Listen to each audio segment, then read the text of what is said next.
Assalamualaikum warahmatullahi wabarakatuh. Perkenalkan, nama saya Aulia Safa Nadira. Di sini saya akan membahas contoh soal dari materi koloid.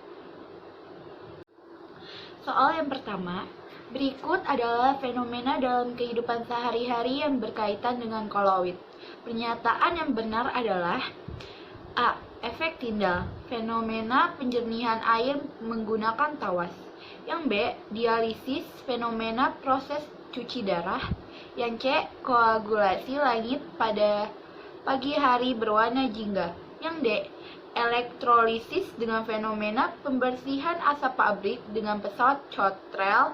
Yang E. Elektroforesis dengan fenomena terjadinya delta di muara sungai. Oke, jadi jawaban yang benar itu adalah yang B. Sifat koloid dengan dialisis, yaitu fenomenanya adalah proses cuci darah. Jadi gini, koloid itu memiliki berbagai macam sifat. Sifat yang pertama ada absorpsi, yaitu dengan fenomena penjernihan air menggunakan tawas. Lalu dialisis dengan fenomena proses cuci darah. Yang ketiga ada efek Tyndall dengan fenomena langit pada pagi hari berwarna jingga.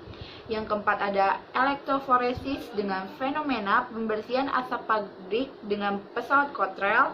Dan yang kelima itu ada koagulasi dengan fenomena terjadinya delta di muara sungai. Lalu ada soal kedua. Soal kedua, orang yang terkena penyakit gagal ginjal harus melakukan pencucian darah yang biayanya relatif mahal. Prinsip pencucian darah dilakukan berdasarkan A. Elektrolisis, B. Dialisis, C. Peptisasi, D. Elektroforesis, yang E. Hidrolisis. Jadi, jawaban yang benar adalah yang B. Dialisis. Dialisis itu artinya proses permurnian koloid dari kotoran-kotoran atau ion pengganggu sesuai dengan prinsip kerja pencucian darah. Fungsi ginjal diganti dengan mesin dialisator. Soal yang ketiga, berikut ini beberapa fenomena sehari-hari yang menunjukkan sifat koloid dalam kehidupan. Yang pertama ada proses cuci darah, yang kedua kabut di pegunungan, yang ketiga pembentukan delta di muara sungai, yang keempat pemutihan gula, yang kelima proses kerja obat diare. Sifat koagulasi koloid dapat ditunjukkan dalam contoh kejadian nomor A1, B2, C3, D4, E5. Untuk jawaban nomor 3 yang benar adalah C, nomor 3. Jadi, koagulasi ini artinya adalah penggumpalan partikel koloid. Contoh peristiwa dari koagulasi itu adalah pembentukan delta di muara sungai, lalu penggumpalan karet dalam lateks dengan asam format, lalu ada penggumpalan lumpur koloidal dalam air sungai dengan tawas, yang terakhir ada koagulasi asap atau debu dengan koagulator listrik. Soal keempat, kelebihan elektrolit dalam suatu sistem dispersi koloid biasanya dihilangkan dengan cara A. Elektrolisis, B. Elektroforesis, C. Dialisis, D. Dekantasi, E. Presipitasi. Untuk jawaban nomor 4, jawaban yang benar adalah yang C, dialisis. Kenapa? Karena dialisis adalah proses pengeluaran ion yang ada dalam kantong yang terbuat dari selaput semipermeabel, kemudian dialiri cairan secara terus-menerus, maka molekul kecil atau ion yang terdapat dalam koloid akan menembus selaput semipermeabel dan terbawa keluar, sehingga koloid akan stabil dan murni kembali. Dialisis dapat digunakan untuk menghilangkan kelebihan elektrolisis dalam suatu dispersi koloid.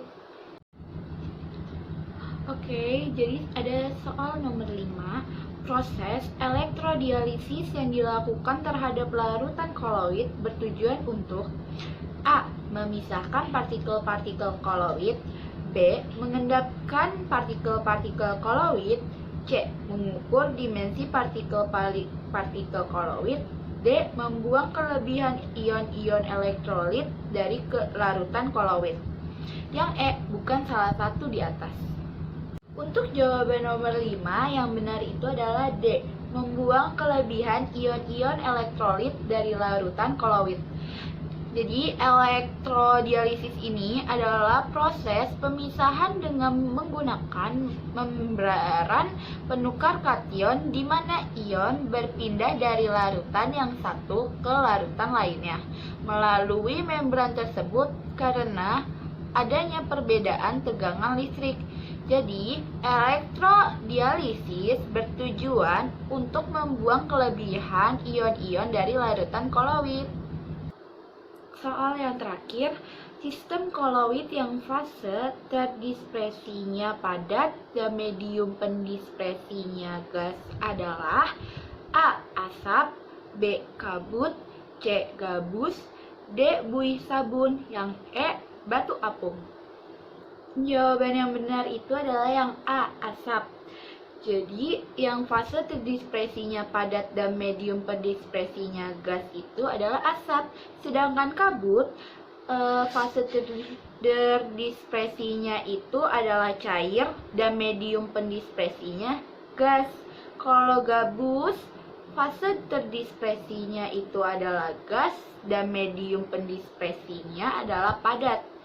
Buih sabun, fase terdispersinya adalah gas dan medium pendispersinya adalah cair. Batu apung, fase terdispersinya itu adalah gas dan medium pendispersinya adalah padat. Jadi jawaban yang tepat itu adalah asap. Sekian dari video ini. Terima kasih. Wassalamualaikum warahmatullahi wabarakatuh.